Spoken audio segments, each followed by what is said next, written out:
So let's start our session on Buddhism 101. This is the second day. And from last week, we were looking at the traditions of Buddhism and how Buddhism has evolved over the geographical spectrum, especially the east side of the world. And it's a whole different story when it came to the west. So it came to the west a little later. It went to east first through the Silk Route. So we looked at the history and the geographical part of it because it's important to understand how we have different ideas of Buddhism, ideas about Buddhism. And we also looked at the other fact that is Buddhism really a religion or is it more inclined towards a philosophy? So we looked at that slightly. And then we also looked at the fact that Buddhism also takes a certain approach. It takes this approach of the lion story, rabbit and the lion. It's about trying to cross check, trying to fact check, and empirically understanding. It's not based on a belief system. It's a you see it and then you figure it out. And again, I'm going to address a few things, whether it's nihilistic, etc., etc. So let's get to the second session today. Today we are going to cover about something called Dharma. Let's see what is Dharma or Dhamma. So today we have first I'm going to I took a few references about the Pali canon last time. I kept on mentioning the Pali canon, and I also said the Theravada form of Buddhism is more associated with the language Pali, and the Mahayana form of Buddhism is more associated with Sanskrit, Tibetan, and Chinese. Um, you almost don't find anything Pali in Mahayana. You find a few of Sanskrit in Theravada, but not vice versa. So the language Pali, it actually some people say that it's not a spoken language, but it's a standardized and a simplified form of a language, which was used in the time of Buddha, which predates many cultures. Called the language called Prakrit. Prakrit comes from the Indo-Aryan languages. So Indu is the Indian region, which is now Pakistan, Balochistan, Bactria, the Indian plateau. And Aryan means there was this civilization of stemming from the Mesopotamian civilization, which the modern day Iranians or Persians are the Aryans. So they migrated towards that side of the world 5,000, 6,000 years ago, and then a couple of migrations later. So with that, they had this Indo-Aryan language system. So Prakrit was one of the first few Indo-Aryan languages. Sanskrit, Pali are stemming off from those Prakrit languages. Now, um, there's a great advantage when you study philosophy or religion. The language plays a pivotal role. I'm trying to read Tao Te Ching of Taoism, but it's almost impossible to read it in English because I know it's wrong. It's not giving me the correct meaning. I feel that it's not right. The same way when you try to read the Pali Canon in English, it might give a little different idea because it's very hard to transfer certain things. For example, I heard you were talking about maple syrup and something maple, you know, an Indian wouldn't get that reference because they don't have maple, right? So you can't transfer the same cultural nuances with different languages. So Pali language, it's been standardized. Some say that it's specifically standardized for Buddhism only. Like Hebrew is for the Old Testament. It's a locked language. Pali is only for Buddhism. It's not spoken today on day-to-day life, so it's a dead language. It has no font, and it has usually been a oral tradition, which means that monks would remember it, recite it, remember it, and pass on to the next generation orally, not written. But it was written down at what point? On the other side, you find Sanskrit, which is a very scholarly language. It's a very scholarly language. The Vedic system is written down in Sanskrit language. So this is the Pali language. So then the Pali canon has a couple of baskets. It's called the three baskets of the Pali Canon. Baskets are like separate books, like three baskets, so categories, three categories.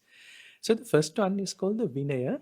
which is actually meant for the monks and the nuns, not for the lay people, because it's sort of an internal group. Internal as in it's a more closer group of the practice.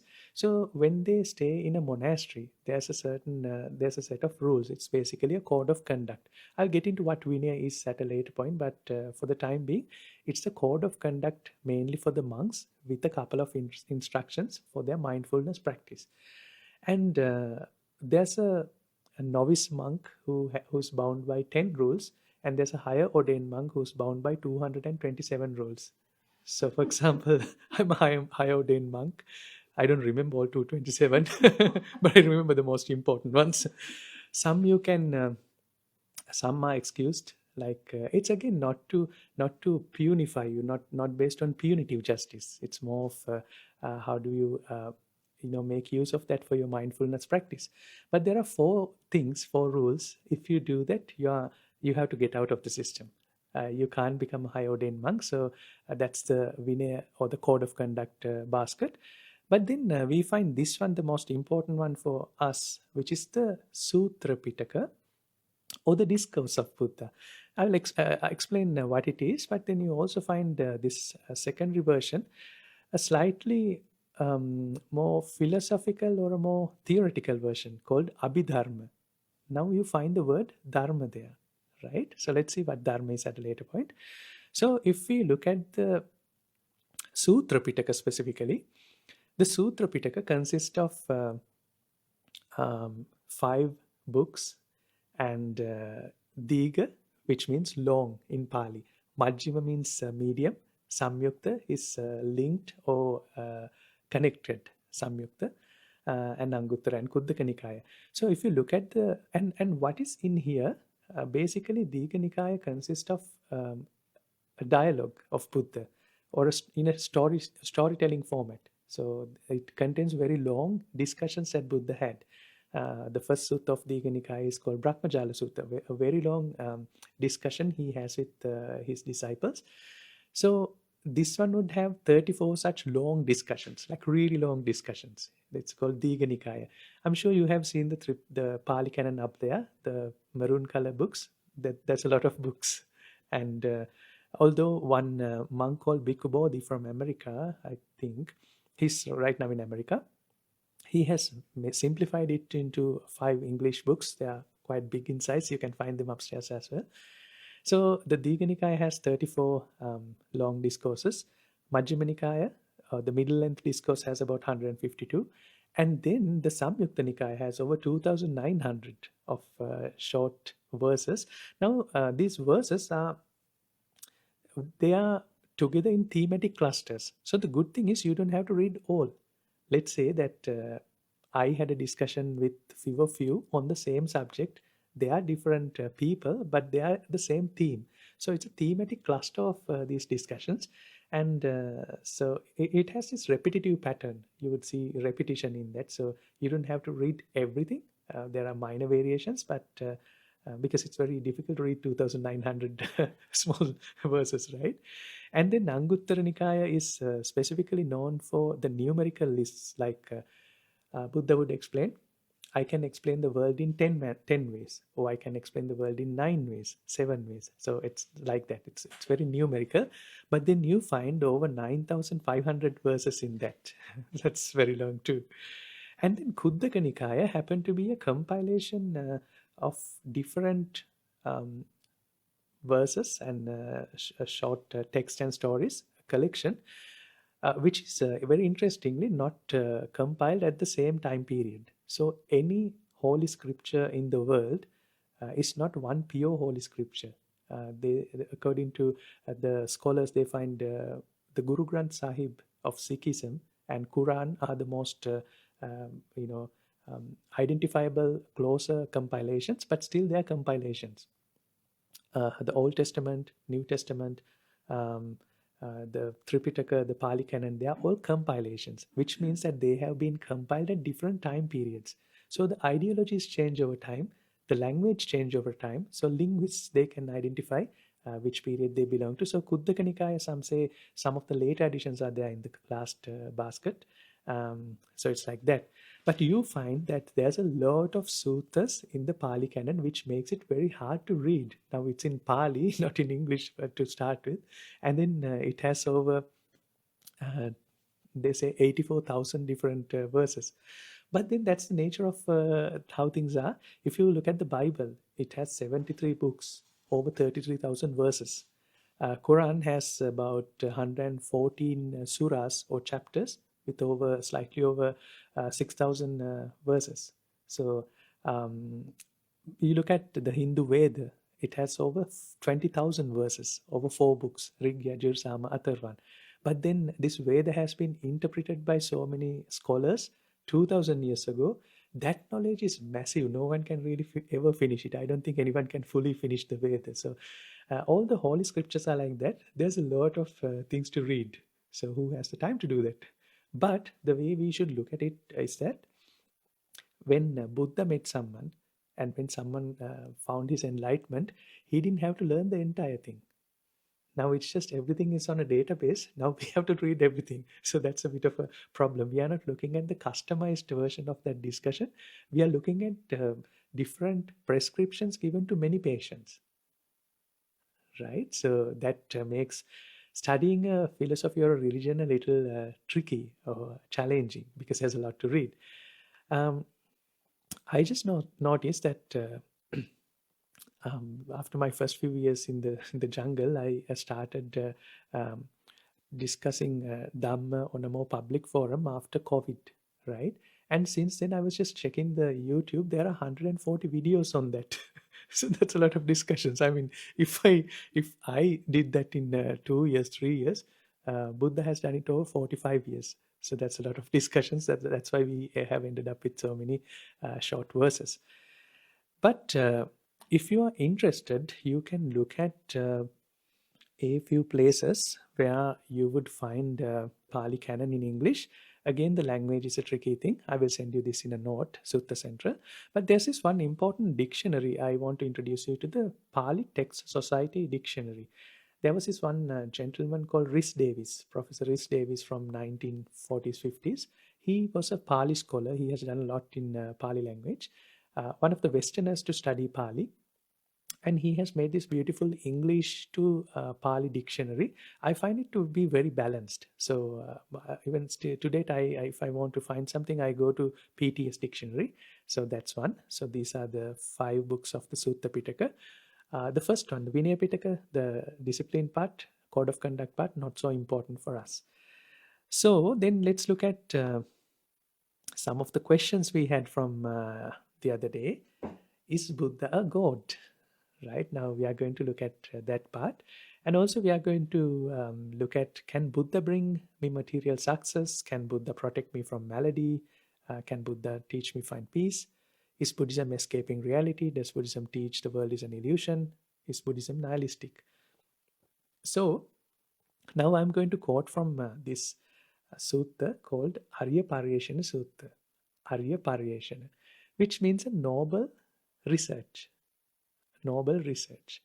So Arya Paryeshana Sutra happened to be one of my favorite sutras or discussions in the book of middle length book, and it's also sort of an autobiography of Buddha.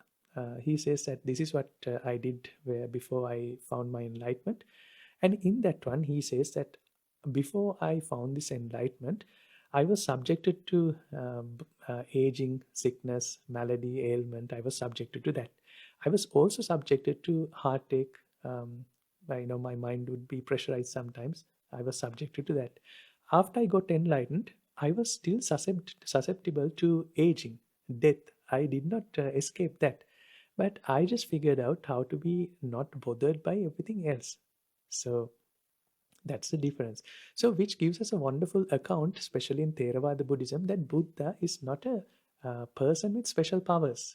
He can't move mountains. He can't do magic. That's not Buddha. He was as a normal person as anyone could be. But the difference between someone and Buddha is just he has understood his mind, and then he has freed himself from the nature of the mind. So that's the difference. And there are many discussions you find over the Pali Canon. Sometimes people would come They don't know who this is, but they would talk to that person, and they don't recognize that he's Buddha. Although Buddha's name was very renowned at certain parts, they did not know that it was Buddha, but they still had the discussion. By the end of the discussion, over an entire night, they would ask, "Who are you?" Right? So to say that Buddha did not have that special power, he did not have light aura coming out of his body. Well, he was probably a very handsome young man at one point, a great princess. But then Arya Parishana Sutra, at the end, he was a very weak old man. He was a normal human being. So that's something we can find. And then also there's this other sutra called Drona Sutra. One day someone comes and asks, Buddha, are you a deity? Are you a human? There are a few other forms. Are you a deity? Are you a demon? Are you a Gandhapa or a transitional being? Or will you become one? Then Buddha says, no, I'm neither of those. I'm not a deity. Why? If you look at the deities, if you look at the Greek gods, right, they have their own set of problems. If you look at Zeus, he's a big womanizer, right? And Hera, his wife, is very envious of Zeus's relationships. So some of the gods' character, if you look at them, they have their own, worldly problems. So then Buddha says, no, I do not have those defilements with me. Defilements. Yesterday, I was talking to some people in London, and they said, "You're using too technical terms." Right? Now, that's a problem when we try to learn anything. There's a certain lingo associated with any field. If you're studying engineering or medicine or law, there's a lingo. So, I will explain what defilements is. Defilements is that your nature of mind to be impure or to go on a degradatory mood, degrade or spoil, the ability to spoil. So this monk, this ascetic, when he asked if Buddha is a Deva, Gandhava, Yakka, or Manusha, which means if he's a deity, a demon, or a man, Buddha says, no, I'm none of those. I'm not even a man, not because I'm superhuman. It's just my mind has transcended, and that's because of that, I don't want to call myself a man, but it's definitely not because I'm a special. I'm not Superman, like in the Superman movies, right? He does not have that.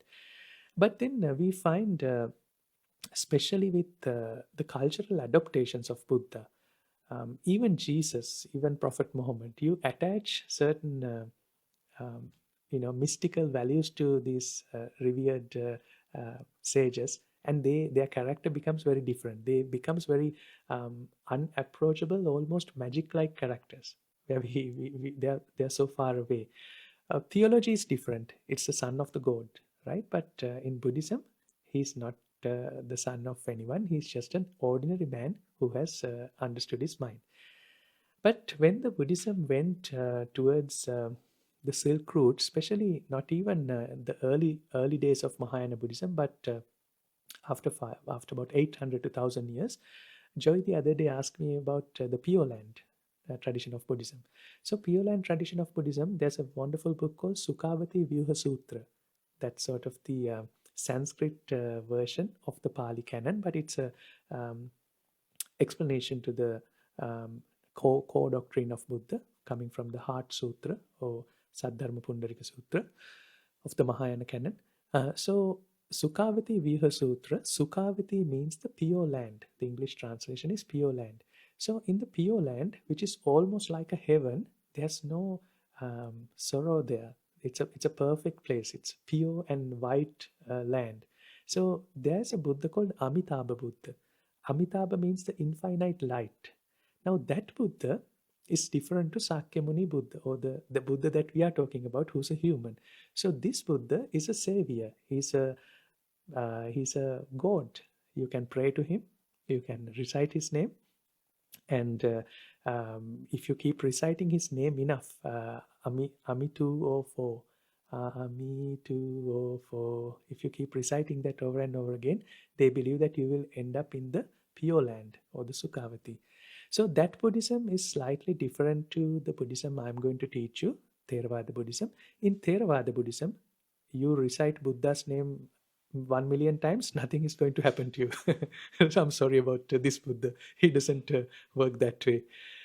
So, um, but then it's very important to understand the need of Buddhism as a religion for people, because as we go on, it's also interesting to distinguish and understand the need of religion for people. And like I said, the Buddha which appears in the Theravada form of Buddhism, he is not a magician. He is a person, a normal man who has transcended himself, identified and figured out the nature of the mind, and we have his wisdom. And then it's not about changing the Dharma of the world, more about understanding the Dharma. I again use the word Dharma, so we really need to understand what Dharma is today. And do you know the similarity between Buddhists and vending machines? The similarity between Buddhists and vending machines? The change comes within. So, this Buddha is about not changing the outside world, it's about how you change your inner self. Change comes within, like the vending machine. So, if we look at why people need Buddhism as a religion, now this is another famous structure in the Buddhist world. Oh, by the way, did you hear that there was this big earthquake in Myanmar? There was a lot of pagodas or stupas which toppled, and there was a lot of. We don't know the full extent of destruction yet, but I'm sure that you have seen these stupas have come down. So these are called stupas. People would have this as a place of worship, in a place of worship. Usually, an important relic is kept inside in the middle of the core of the stupa. Now, I took this stupa because to analyze the bottom of the stupa here, down here, has the biggest square area, and as you go to the top, at the very top, it's just a fine point. Usually, it's a crystal gem, and there's the least amount of square area, and then in the middle you will find a square area lesser than that. So if you look at the association of Buddhism with people, you find that a lot of people associate Buddhism for cultural reasons. They have different cultural festivals around it. For example, the Theravada Buddhists would have the Vesak festival in Sri Lanka mostly. But if you look at the Thais, they have a different festival during April, Songkran festival connected with that. If you look at the Mahayana Buddhist, the Lunar New Year festival is very much associated with the Mahayana Buddhism. So it's very cultural. People associate Buddhism in a very cultural sense. They need that the community, the belonging. So for that reasons, cultural Buddhism is very varied. It probably has the biggest number of people who are associating it that way. The Maga Puja in Thailand on the third week of third month of the third lunar month is the biggest festival in Thailand, which the Sri Lankan Buddhists even do not know. For the Sri Lankan Buddhists, it would be the Vesak Day, the birth of Buddha coming up in May, and then the June month, because that's when the Buddhism came to Sri Lanka. So that's why it's very cultural. But 2500 years ago, Buddha even didn't know that this is going to happen. So it has nothing to do with Buddha again. It's very cultural. But then more importantly, there's a very therapeutic layer to any religion. There's a therapeutic association. People come for a therapeutic need of a religion. And there's a slightly different philosophical layer to a religion. And there's something even beyond the philosophical layer. But if you look at the number of people who come for each event, have you seen this other event in most of the Vietnamese, Chinese, Taiwanese temples? On the Vesak day, they would pour water on the little Siddhartha, of the little Buddha. It's a major, it's a big festival which happens, and there's so many different traditions culturally associated. But then I'm a little more interested about the therapeutic use of Buddhism or any religion. Let's say that people there was a war during there was a civil war in Sri Lanka at one period. I've seen people going to the temples. Their husbands have joined the army, You don't know whether they will come home or not. So the wife would go to the temple. She would sit by the peepal tree, the bodhi tree, and then she would chant something from the Buddhist scripture, from those 5 books. She would not understand the true meaning of that, but she would chant for it. And she would say, with this chanting, please protect my husband. She would say that. Now, do you think Buddha can do that? Buddha can't. Buddha is not there to protect you. He's not a god that way. Is there some form of a magical power which goes there? Could be, could not be. We don't know that. But then, regardless of that, the person is healed a lot. That chanting, that trying to spend some time and distracting yourself in a positive manner heals that person a lot. So there's a lot of therapeutic healing that way you find associated with Buddhism, not only Buddhism, in any religion. But then I find that there's an even better form of therapeutic application of Buddhism, especially the modern psychologists have adopted it very much. MBCT or MBSR, mindfulness based stress reduction, mindfulness based cognitive therapy. Now, that's slightly different. Through meditation, you can also get distracted. There are many forms of meditation where you can simply get distracted and you will have a temporary solace, a temporary therapy. But there's a more sharper way. Instead of distracting yourself, you can be mindful about certain things and then understand the nature and come to a therapeutic situation. You can find more therapy, more peace that way. So that's a different application of Buddhism. But then again, sadly, Buddhism in the beginning was not for that also, because that types of meditation has existed a lot in that culture. There were many such therapeutic meditation available, starting from aromas, dancings, sound. There were so many types of yogic, especially yogic and samkhya type of meditation available in the time for therapy. Music can be a great therapy. So you find the Hindu scripture called Samaveda dedicated for music, the musical interpretation of Rig Veda. You chant it in a particular musical manner, you get healed. But that therapy is sort of a distraction. It's not a complete cure. Let's say you have a headache, you get an Advil, your headache will be gone for a while, but then you're not taking out the tumor which is causing that headache. So it's a temporary therapeutic solace, but not a full solution. The philosophical part of Buddhism tends to be so at the time of Buddha, there were a lot of philosophical arguments. There was a lot of philosophical debate. It was a beautiful time. All over the world, there was a lot of philosophical, healthy debate. So that's again a different type of Buddhist association. Some people are really into philosophy. They discuss a lot of philosophy. I'm not putting this because one is more important than the other. It's just based on the number of people who are associating that. And then there you would find things like Abhidharma, the third basket, Abhidharma. It's a highly theoretical, academic study of the Buddhism. Very theoretical, very technical. So very technical and beautiful. But then it's just philosophical things. So you would find some Mahayana monks like Nagarjuna. There was this university called Nalanda University. Nalanda University, they say it hosted 10 to 40,000 in-house students of all faith traditions. So Nagarjuna was the Buddhist monk. He wrote a beautiful book called Mula Madhyamaka Karika, a beautiful explanation of which stemmed from his ideas. The Mahayana Buddhism spread. He was one of the great philosophers of Mahayana, Nagarjuna. So you find the Madhyamika philosophy, a lot of sutras in that philosophical arena. In Abhidharma, the third basket, that's very philosophical. Not a lot of people would associate that. And then finally, you have some people taking the liberation path. I put a little child's photo, right? Only children do that.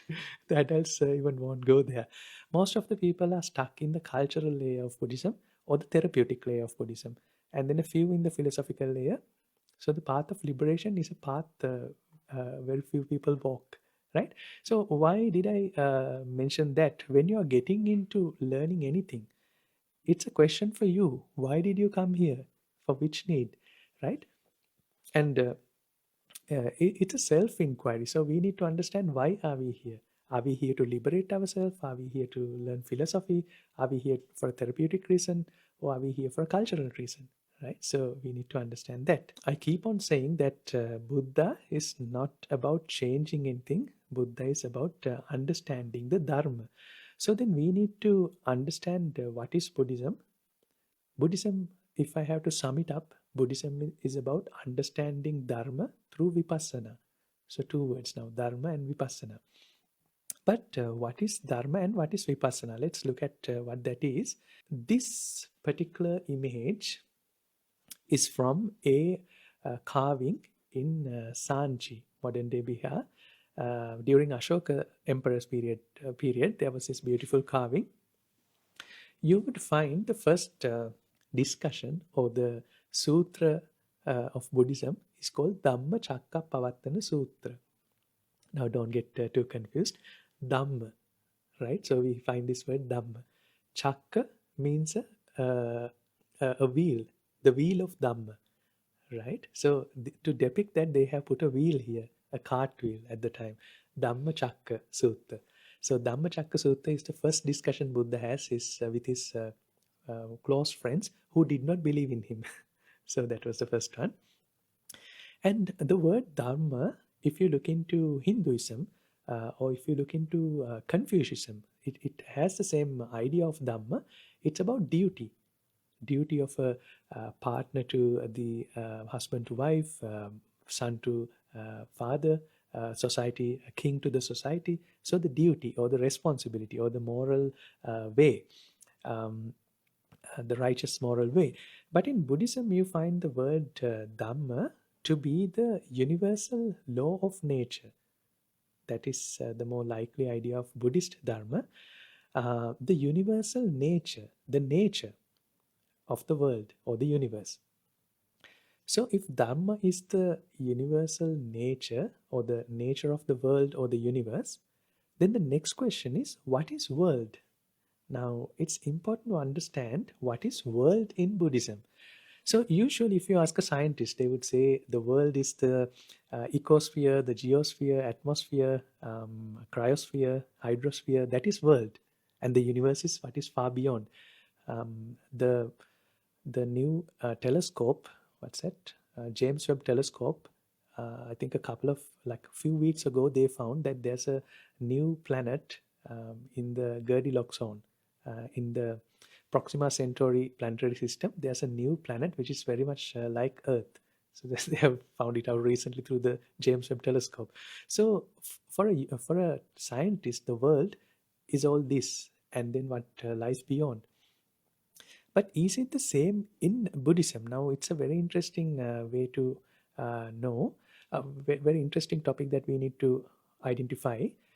Let's say right now in the mountains of Banff, where we met a few months ago, there's a wolf howling right now. There's no man there. There's a wolf in the Rocky Mountains. He's howling right now. He's shouting and screaming for something. Is he really doing that? Is he making a noise? Right? What kind of a question is that? The other day, last Thursday after meditation, we had this Tibetan sweet. Remember? Joy was trying the Tibetan sweet. Now, I also heard while we were trying to have that sweet, there was a discussion, what is this made out of? What is in this Tibetan sweet? But I had the same thing that morning. I did not check what is in it. I just had it. I like the taste, right? Why I said that when we are looking at the world, there are two different approaches. One approach is trying to understand what that is. And the second approach is trying to understand what is the nature of that particular thing to my personal experience. So two approaches. What is that thing made out of? Is it carbohydrate? Is it protons, neutrons? Or what's my conscious experience about it? What's my experience about it? How do I feel it, taste it, touch it? So that's the second part. So you can almost call these two types of approaches the epistemological and ontological studies. Ontology is more about trying to understand the nature, the real nature of things. The epistemology is about trying to understand the conscious experience about it, or how do I know about it. So two different approaches. And then Buddhism classically tend to be on the more epistemological side than the ontological side. It's not trying to find the nature of the ecosphere, but what is the impact of ecosphere change to me, right? I could ask another question now, because we asked about the wolf. Last night, do you think the Barry's Lake was there? The Barry's Lake, which is right here, was it there last night? You could give two answers. You could say, well, it was there, it's always there. No one moved it. But how do you know? Do you know for sure? We have two cameras facing that way, nothing facing this way. So even we don't know. My room is right facing the lake, but I was sleeping, so I don't know too. No one knew if Barry's Lake was there or not. Um, but then we can give the answer no, whether you look at it or not, the Barry's Lake is always there. So these are two approaches in the world. One is related to the conscious experience. The other one is not, it's exclusive of your conscious experience, more ontological. So there's an ontological existence which has nothing to do with any consciousness in the world. But then there's another world that we are talking about, which is related to our conscious experience. So we are talking about the latter here. The Buddhist approach is more about the experience-based approach, or the mind-based approach. Now, what do I mean by that? What do you see here? This is a flower, an orchid, right? But is that what you see, or is that something else? Let's do a test. Now, Buddhism has to be a practical, empirical philosophy. So let's close our eyes, all on Zoom also. Let's close our eyes. And then our eyes are closed, so we don't see anything. Let's listen.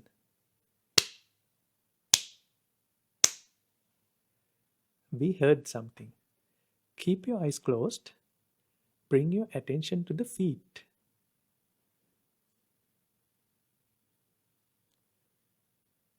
What are you touching right now? Are you touching the floor? Are you touching the ground?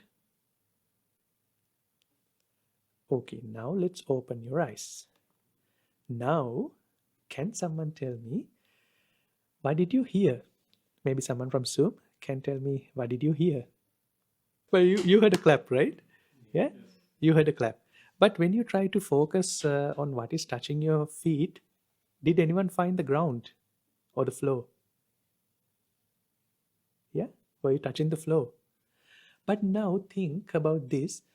Is it the touch, or is it the sound which tells you you heard a clap, or is it your thinking? Right? So when you tell me that you see a flower, you don't see a flower. You see something and then you interpret it as a flower. Is that right? Now, this is a very important thing that we need to understand before we go further in the rest of the teaching. We don't see the flower, we see something. And then we think, and then we interpret.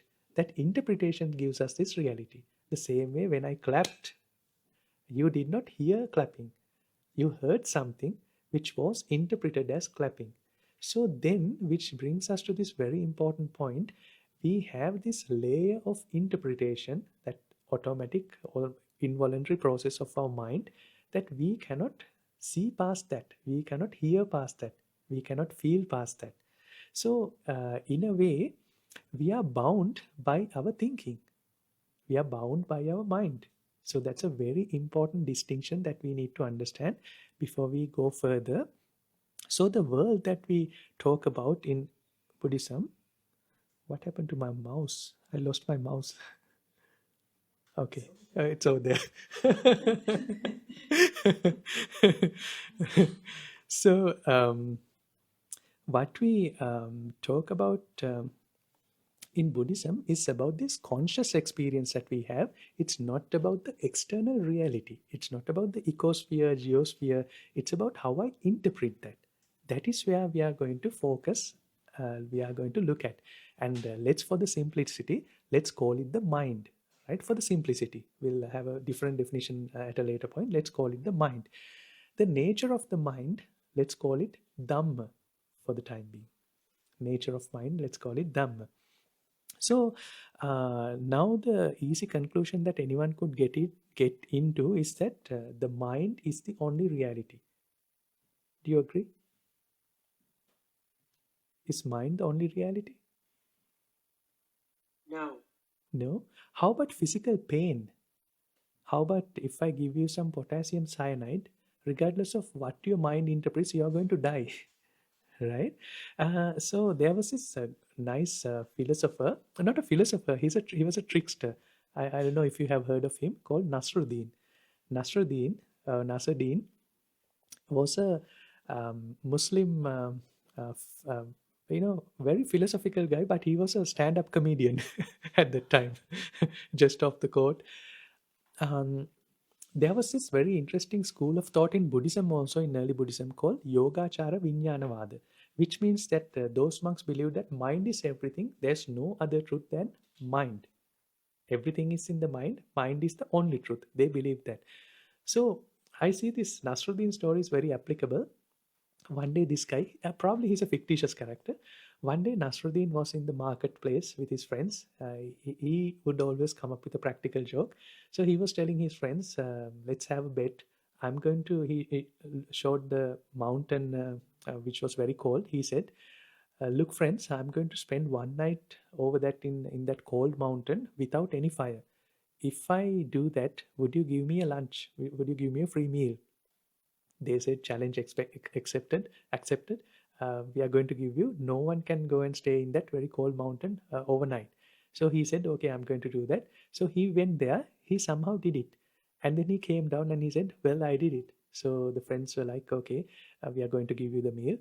But then Nasruddin said, look friends, I did that, but I also cheated. I went up there, and when I looked down, I saw a fire in the market, and I thought, I imagined that I am surrounded by that fire, and in a meditative manner, I ignored that cold because of that fire. Because the mind gives you the reality, I could do that. So I changed my output, changed my physical, I manifested it so that I did not feel the cold of the mountain. So the friend said, see, we knew that you are going to pull something like that out. We are not going to give you lunch. So you have to treat us with lunch now. So Nasruddin said, okay, fine. Please come to my house tomorrow. So let's have lunch there. So then the friends came. He asked friends to sit over on a table. There were plates, and Nasruddin went and took food to served food on his plate and said, "Okay, now you see the food. Have the same same thing like I did, and then eat your lunch because it's in your mind." Because you can imagine food on your plate, and then you can do that.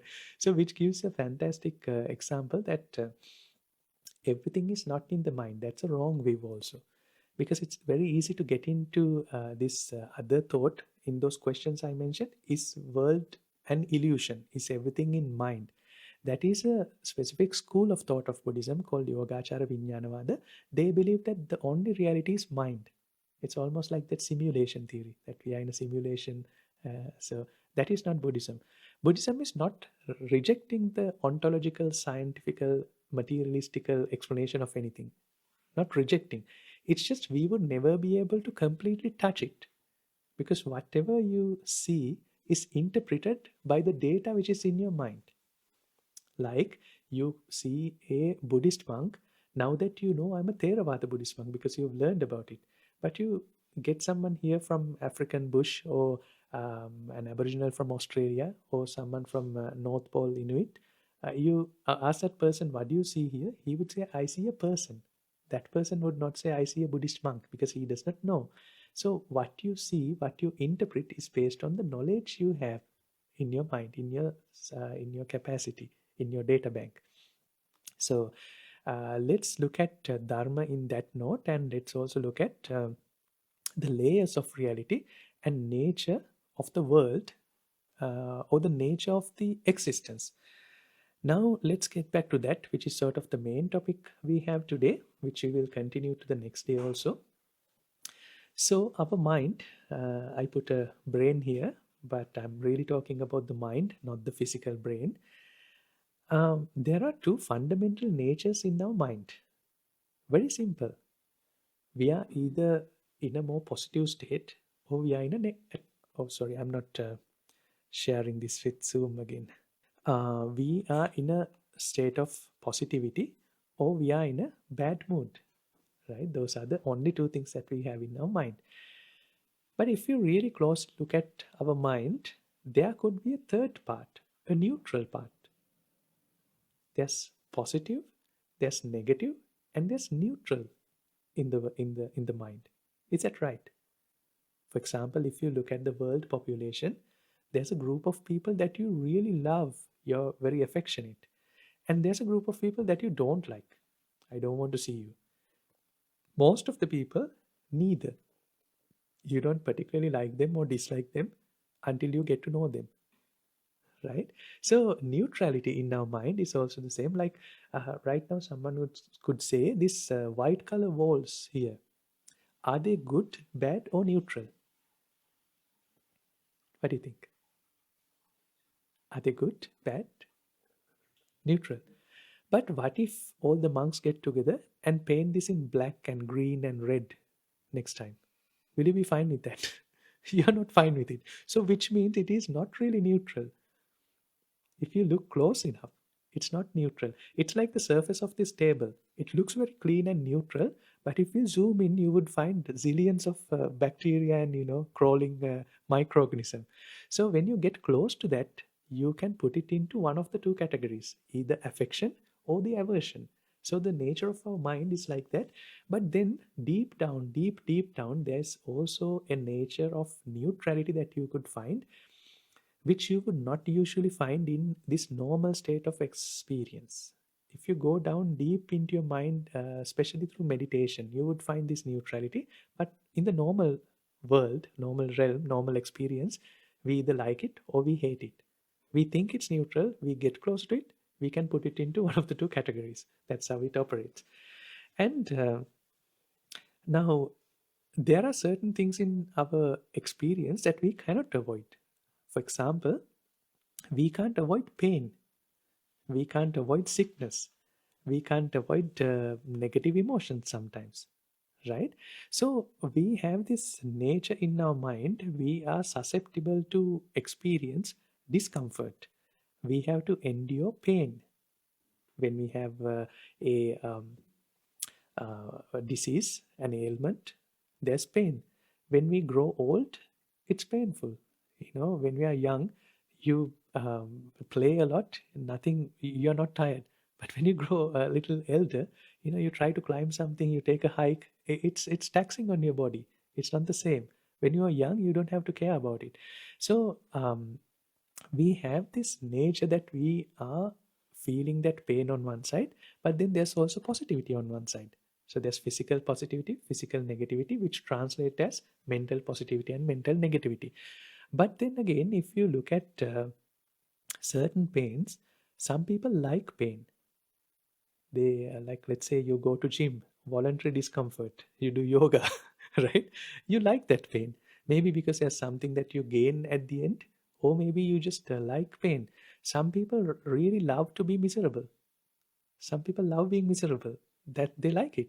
So you find that rather than categorizing it as negative or positive emotion, we can also see whether we are really affectionate of that signal or whether we hate that signal. So it's a different thing there. So the thing is that oscillating, I put a little pendulum here. We keep on oscillating between this negativity and positivity. That's what our mind is. Is that great, or would you like to get into a not so oscillating place? What do you personally think? Is that okay? Are you happy with this life? But some people are very happy with this life. They identify negativity and positivity is part and parcel of this life. So I don't want to do anything about it. But what about you? Do you want to go to this ideal state where there's no oscillation, everything is perfect, like the pure land or the heaven or enlightenment? And let's see if you have that need. If you have that need, um, or if you want to go to this place of Ananda, blissfulness. They say in Buddhism, in Hinduism, there's a place of blissfulness, Anandamaya Kosha. There's no negativity and positivity, no oscillation, just pure bliss, like in the heaven or Sukhavati. So, however, a normal person cannot avoid getting into this negativity and positivity both physically and mentally. Now, that's a that's an innate problem that humans have. We are susceptible to uh, deterioration in our body. We are susceptible to illness, and then we are also susceptible to eventual death.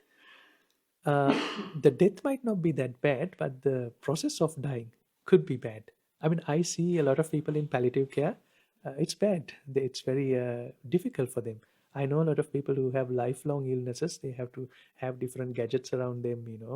It's not comfortable life. So dying probably is not that bad, but the process of dying is pretty bad. It's not comfortable, which we cannot avoid. But then again, the pain is not necessarily a bad element. um, Pain signal can be interpreted as good with your mind or can be interpreted as bad with your mind. I see little kids playing hockey in this extreme cold here, -20. They are very happy about it. They don't complain about that physical pain. I was in Australia, +45 in Sydney. People were playing cricket in the scorching sun. They were very happy about it, right? So it has nothing to do with it. If you go on a uh, downtown subway, packed, jam packed, lot of people, you start complaining about Canadian public transportation system. But you go to a concert, Taylor Swift, I love it. Same packed environment, I like it. So pain is not the problem. How we interpret can be a problem. And then if you look at some of the quick mental bad aspects of a person, we find that um, separation from loved ones. No one likes it. You do not want to be separated from your loved ones, your partner, parent, child, loved ones. But then the opposite, association with the people that I don't like, that's also discomforting, right? If, like, I don't know, if you hate your coworker and if you have to see that person every day in the morning, that's not very comforting, right? So I mean, on the one hand you could love your partner, on the other hand you could hate your partner. So if you have to hate if you have to see that person every day, that could be very discomforting also. So those things are there. And then there's a bigger discomfort that we have, that is not getting what we want. Let's say starting from the president, we want someone, but someone else comes. We wish for certain things. Our wishes, they don't go the way that we always want to be. So that's a big mental discomfort. So um, now I want to sort of, the time is also almost coming to an end. Now, what I just said looks a little nihilistic. I was talking about the bad aspect of the world, or the conscious experience. Why is Buddhism so negative? That was one of the first questions I had. Why is Buddhism all about suffering? Then I understood that it's a very wrong interpretation of Buddhism. It's not about suffering. Especially someone like me, I would not want to dwell in the suffering part of the world. So let's go to the happiness side, right? So without looking at the negativity a lot, negativity. Let's go to the positivity. But this positivity part, before we go there, I think we are almost up with our time today. So let me take it from the next week. If we start it today, it's going to be some time. But then let's make use of the knowledge or the exposure I had as a marketeer and an analytical engineer, and let's try to apply it to the next part. I'm going to give you a lot of graphs, a lot of uh, theories about the positive side of the nature of mind, right? So in summary, we looked at the importance of understanding the nature of mind. That was the key idea today. Why is nature of mind so important to us, right? Because we seem to be living in a ecosphere, geosphere, cryosphere, but we are really not. We are actually living inside that interpreted version of all that physical reality. We are not denying the existence of the physical reality, but what is more important is understanding the internal world or the internal universe, right? Now, we looked at the negative side of the internal world. Tomorrow, next week, we'll look at the more positive side of the internal world. So, any questions so far? Do any forms of Mahayana Buddhism interpret the Buddha as a god? Definitely, yeah. For example, bodhisattvas in Mahayana Buddhism, you find the concept of bodhisattva. Bodhisattvas have become deities. The most common bodhisattva is called the Guanyin or Avalokiteshvara Natha. Natha is like a proper deity. You pray to Natha, you can get something. So Buddhism has evolved that way. And again, we need to understand the nature of the need of the society, right? You see a person who absolutely lost his hope. You know, his house has burned down, his child is sick, he doesn't have money. Does he want to understand Buddhism, the nature of mind, or would he want to pray? Right? So, depending on the situation, we need to understand. A politician who wants to sway people to get to vote to him, would he want to teach about the philosophy of Buddhism, or would he want to put up a place of worship and gather more people? Right? So, depending on the societal need, the religion changes. But then we need to look at what Buddha stood for.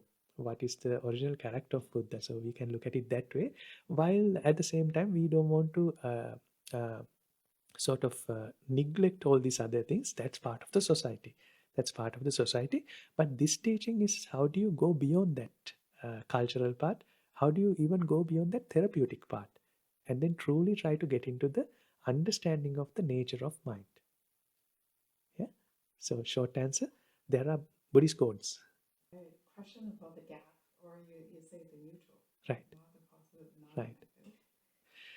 It's a really good question. We usually have this thing. We associate the world. Bulk of our experience is neutral looking, right? It's only about like less than 10%, which is really good or really bad. Let's say 5% really good, 5% really bad. 90% is neither. But then they are neutral as long as we don't get close to them, right? One of my good mentors, he always used to say, "Don't trouble the trouble until trouble troubles you." Like if you get close to them, they become problematic, right? Have this happen to you? You go on a hike, you see this beautiful meadow, so beautiful, so green, and then you want to go and run through that. But then you go there, it's a big bush. You can't go through that, right? And you go there, it's a big terrain. You can't go there. So as long as you don't get close to that, as long as you don't look closely, they look okay. They look happy.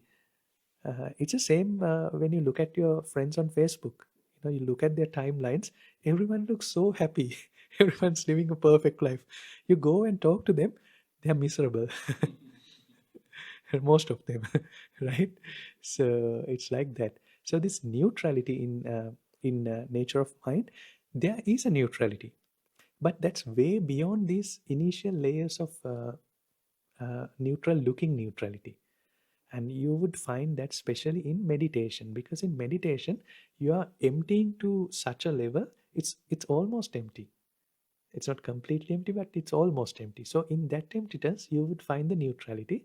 But usually it's neutral because we don't look close enough. Yeah. Anything from Zoom? Are we clear?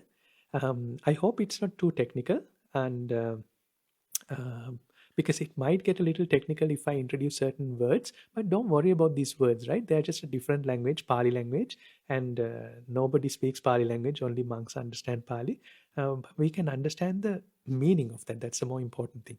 So, next week, let's get into the more interesting side, the nature of our happy mind. Okay, so let's look at that. So, with that note, on that note, I will end it here on Zoom. And the rest of us, we have our tea and coffee. Okay. Have a great day and have a great week. And may all of you be well. Sadhu, sadhu, sadhu.